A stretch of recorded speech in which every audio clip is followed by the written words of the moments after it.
الحمد لله رب العالمين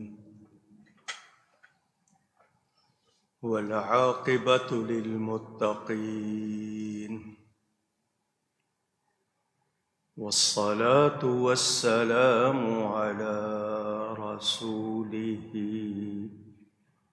سيد المرسلين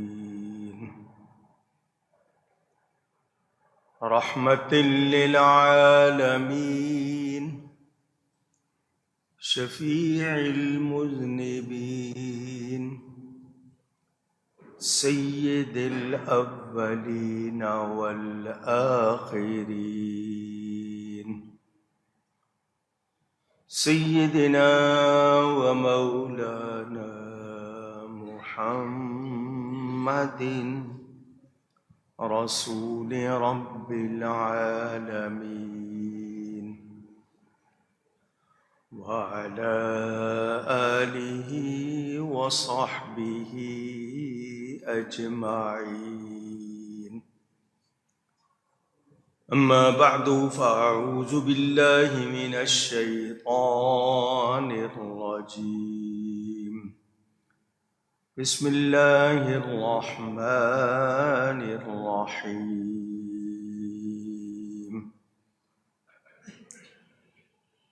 إن ربك يقضي بينهم بحكمه وهو العزيز العليم.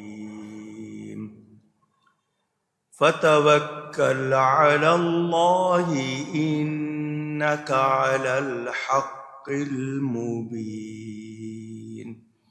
صدق الله العلی العظیم. محبت کے ساتھ ایک مرتبہ درود شریف پڑھ لیجئے.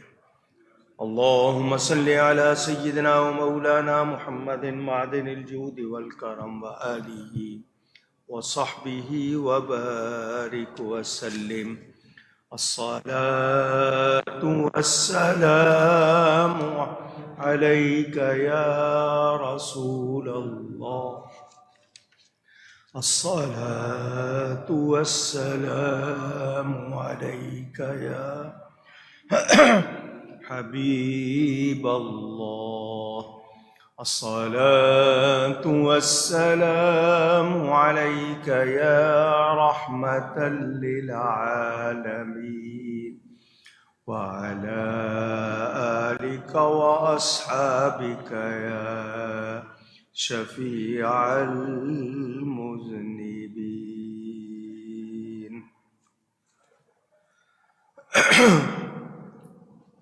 حمد و صلات کے بعد قرآن کریم کی سورۃ النمل کی تفسیر آپ سن رہے ہیں. یہ بیان آپ نے سنا کہ جو کچھ آسمانوں اور زمینوں میں جتنے غیب ہیں وہ سب ایک بتانے والی کتاب مبین میں ہیں، روشن کتاب میں ہیں، کھلی کتاب میں ہیں. اور بے شک یہ قرآن ذکر فرماتا ہے بنی اسرائیل سے اکثر وہ باتیں جس میں وہ اختلاف کرتے ہیں، اور بے شک وہ ہدایت اور رحمت ہے مسلمانوں کے لیے. آپ نے یہ سنا کہ یہود و نصارہ جن باتوں میں حضرت سلیمان کی نبوت، اصحاب کہف کے واقعے میں، حضرت یوسف علیہ السلام کے واقعات میں اختلاف کرتے تھے، تو قرآن نے واضح طور پر سب کچھ بتا دیا، اختلاف کے دروازے بند کر دیے. قرآن نے حق ظاہر کر کے، حق واضح کر کے جھگڑے ختم کر دیے. ایسے ہی حضرت عیسیٰ علیہ السلام کے متعلق یہود و نصارہ میں لڑائی تھی۔ یہودی حضرت مریم علیہ السلام اس پاک خاتون پر عیب لگاتے تھے، عیسائی حضرت عیسیٰ کو خدا یا خدا کا بیٹا مانتے تھے۔ قرآن نے اصل حقیقت واضح کر دی، کیونکہ یہ رب کا کلام ہے، اس میں کسی شک شبے کی گنجائش نہیں۔ قرآن ذکرا للعالمین، تمام جہانوں کے لیے نصیحت ہے، لیکن یہ خاص طور پر مومنوں کے لیے عام ہدایت اور رحمت ہے۔ دوسرے تو مانتے نہیں، تو ان کے لیے رحمت کب بنے گا؟ جب وہ اس کو مانیں گے۔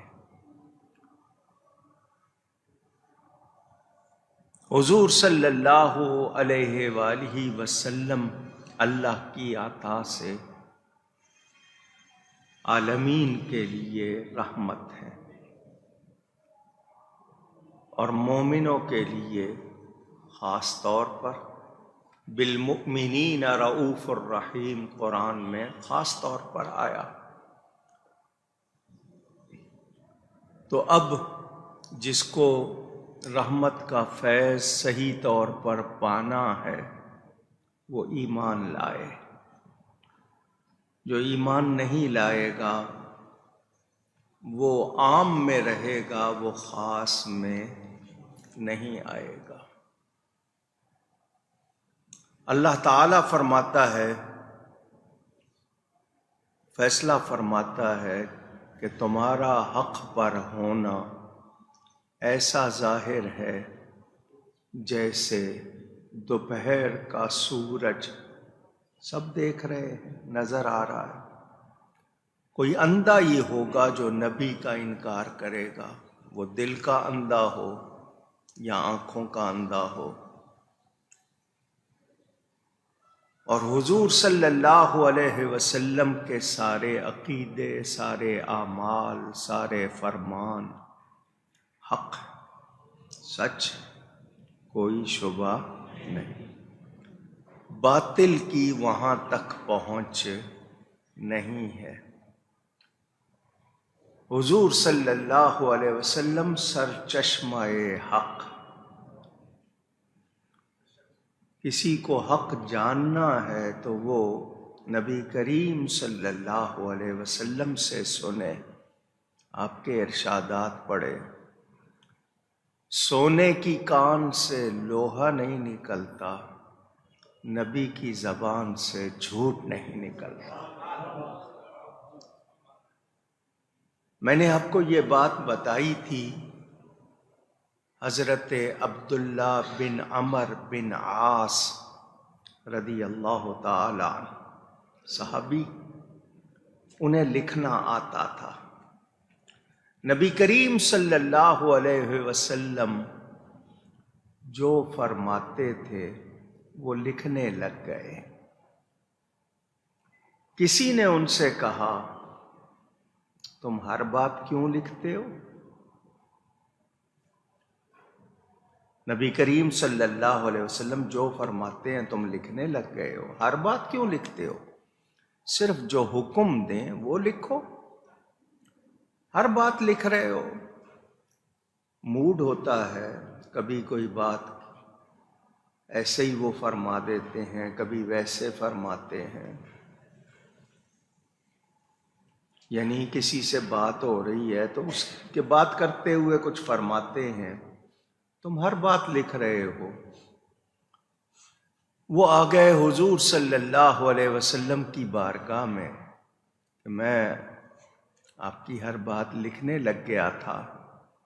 تو کچھ ساتھیوں نے کہا ہے کہ ہر بات نہ لکھا کرو، صرف حکم ہو تو وہ لکھو۔ نبی کریم صلی اللہ علیہ وسلم نے فرمایا جو لکھتے ہو لکھتے رہو، میرے منہ سے حق کے سوا کچھ نکلتا ہی نہیں ہے۔ اور قرآن کی گواہی موجود ہے کہ یہ میرا حبیب اپنی خواہش سے اپنے لب، ہونٹ، لپس نہیں ہلاتا۔ اس کے ہونٹ کب ہلتے ہیں؟ جب ہماری وحی ہوتی ہے، یعنی اس منہ پر خدا بولتا ہے۔ منہ میرے پیارے نبی پاک صلی اللہ علیہ وسلم کا ہے، مگر اس پر بولنے والا اللہ تعالی ہے۔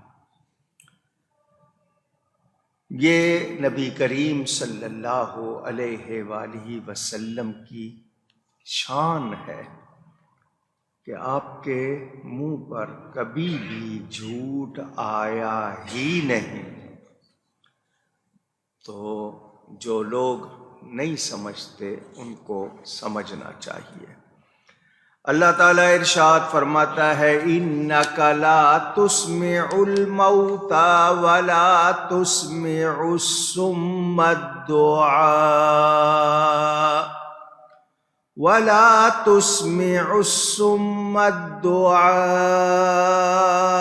إِذَا وَلَّوْا مُدْبِرِينَ۔